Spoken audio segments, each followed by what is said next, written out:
ವೀಕ್ಷಕರೇ, ಇವತ್ತಿನ ಕಾರ್ಯಕ್ರಮದ ಮುಖಾಂತರವಾಗಿ ಒಂದಷ್ಟು ಮಾಹಿತಿಯನ್ನು ಗುರುಗಳು ನಮಗೆ ನೀಡುತ್ತಾ ಇದ್ದಾರೆ.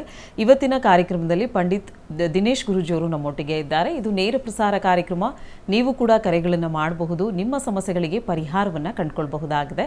ಇಸ್ ಕಾರ್ಯಕ್ರಮದಲ್ಲಿ ಇನ್ನೊಂದು ಕರೆ ಸಿದ್ಧವಾಗಿದೆ, ನೋಡೋಣ. ಹಲೋ ಹಲೋ, ನಮಸ್ತೆ. ನಮಸ್ತೆ ಮೇಡಮ್. ಓಕೆ, ಯಾವರಿಂದ ಕರೆ ಮಾಡ್ತಿದ್ದೀರಾ? ನಿಮ್ಮ ಹೆಸರು ಏನು? ಬೆಂಗಳೂರಿಂದ ಮೇಡಮ್. ಓಕೆ, ಯಾರ ಬಗ್ಗೆ ಕೇಳಬೇಕಾಗಿತ್ತು? ನಮ್ಮ ಹಸ್ಬೆಂಡ್ ಬಗ್ಗೆ. ಓಕೆ, ಹುಟ್ಟಿದ ದಿನಾಂಕ ಸಮಯ ಗೊತ್ತಿದೆಯಾ? ಹುಟ್ಟಿದ ದಿನಾಂಕ ಓಕೆ, ಹುಟ್ಟಿದ ದಿನಾಂಕ ಗೊತ್ತಿಲ್ಲ, ಕನ್ಫ್ಯೂಷನ್ ಇದೆ ಅನ್ನೋದಾದ್ರೆ ಪ್ರಶ್ನಾಶಾಸ್ತ್ರಕ್ಕೆ ಹೋಗ್ಬೋದು. ಮೇಡಮ್, ಅವ್ರದ್ದು ಕೆಲಸ ಯಾವುದು ಅಂದ್ರೆ ಮಾಡ್ತಾ ಇದ್ದಾರೆ. ಅಲ್ಲಲ್ಲ, ಪ್ರಶ್ನಾಶಾಸ್ತ್ರಕ್ಕೆ ಹೋಗ್ಬೇಕು. ಈಗ 1ರಿಂದ 249 ಸಂಖ್ಯೆ ಒಳಗಡೆ ಒಂದು ಸಂಖ್ಯೆ ಹೇಳಿ. ಮೇಡಮ್ 9. ಓಕೆ, ಈಗ ಗುರುಜಿ ಒಟ್ಟಿಗೆ ಮಾತಾಡಿ. ನಮಸ್ಕಾರ. ನಮಸ್ಕಾರ ಗುರುಜಿ. ಜಾಬ್ ಬಗ್ಗೆ ಕೇಳ್ತಾ ಇದ್ದೀರಾ? ನಮ್ಮ ಹಸ್ಬೆಂಡ್ ಬಗ್ಗೆ ಗುರುಜಿ. ಅದೇ ನಿಮ್ಮ ಹಸ್ಬೆಂಡ್ ಬಗ್ಗೆನೇ ಜಾಬ್. ಆಯ್ತು, ನಿಮ್ಮ ಹಸ್ಬೆಂಡ್ ಅಂತ ಗೊತ್ತಾಯ್ತು. ಜಾಬ್ ಇಲ್ಲ ಗುರುಜಿ, ಕೆಲಸ ಮಾಡ್ತಾ ಇದ್ದಾರೆ. ಬಟ್ ಅವ್ರಿಗೆ ಕೈಯಲ್ಲಿ ದುಡ್ಡು ನಿಂದಿರ್ತಾ ಇಲ್ಲ. ಏನ್ ಮಾಡ್ತಾರೆ, ಕೈಯಲ್ಲಿ ದುಡ್ಡು ಬರ್ತಾ ಇಲ್ಲ. ಅದು ಮೇನ್ ನಮ್ ಪ್ರಾಬ್ಲಮ್ ಆಗ್ತದೆ. ಇದು ಕೈಯಲ್ಲಿ ದುಡ್ಡು ನಿಲ್ತಾ ಇಲ್ಲ ಅನ್ನೋದು ಅಂದರೆ ಇಲ್ಲಿ ನಾವು ಚಂದ್ರನ್ಗೆ ಹೋಗ್ತೀವಿ. ಚಂದ್ರನ ಒಂದು ಕಾಂಬಿನೇಷನ್ ಅಂದರೆ ಮೈಂಡ್. ಇಲ್ಲಿ 12 ಅಂತ ಬಂದಾಗ ಕಂಟ್ರೋಲ್ ಇಲ್ಲದೆ, ಪ್ಲ್ಯಾನಿಂಗ್ ಇಲ್ಲದೆ ಖರ್ಚು ಮಾಡ್ತಾ ಇದ್ದೀರಾ ಅಂತ ಈ ಕಾಂಬಿನೇಷನ್ ಹೇಳುತ್ತೆ. 12ನೇ ಮನೆ ಅಂತ ಸ್ಟಾರ್ಟಿಂಗ್ ಬರುತ್ತೆ. ಯಾವುದೇ ಆಗಲಿ ಕೈಯಲ್ಲಿ ದುಡ್ಡು ನಿಲ್ತಾ ಇಲ್ಲ ಅಂತಂದರೆ ಒಂದು ಡೈರಿ ತೊಗೊಳ್ಳಿ.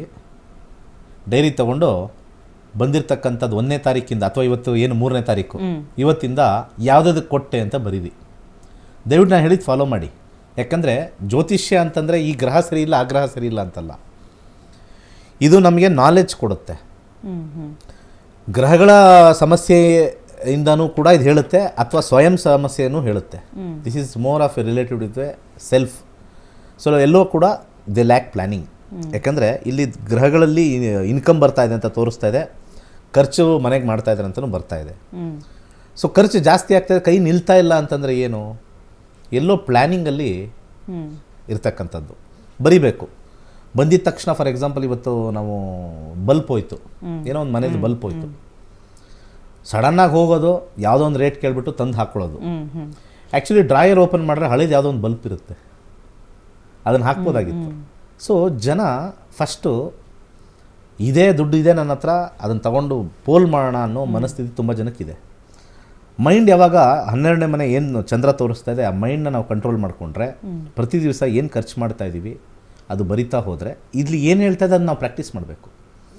ಯಾವಾಗಲೂ ಗ್ರಹಗಳು ನೀವು ದಾನ ಮಾಡ್ತಾರೆ, ಹೋಮ ಮಾಡ್ತಾರೆ ಅಂತ ಹೇಳಲ್ಲ, ನಿಮ್ಮ ಲೈಫ್ ಸ್ಟೈಲ್ ಬದಲಾಯಿಸಿ ಅಂತಲೂ ಹೇಳುತ್ತಿದ್ದು.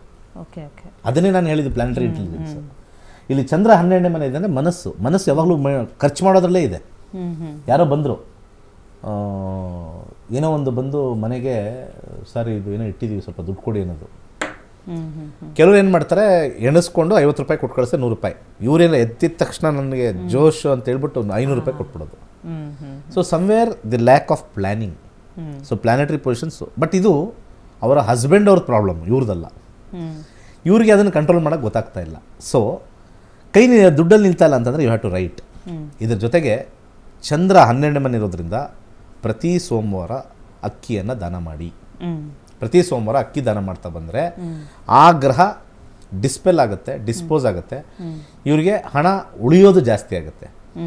ದುಡ್ಡು ಖರ್ಚು ಮಾಡೋ ಬದಲು ಅಕ್ಕಿ ಖರ್ಚು ಮಾಡಿ, ಅಕ್ಕಿನ ದಾನ ಮಾಡ್ತಾ ಇರಿ. ಸೊ ಅವಾಗ ಈಸಿ ಆಗಿಬಿಡುತ್ತೆ. ಇಷ್ಟೇ ಇದರ ಪರಿಹಾರ.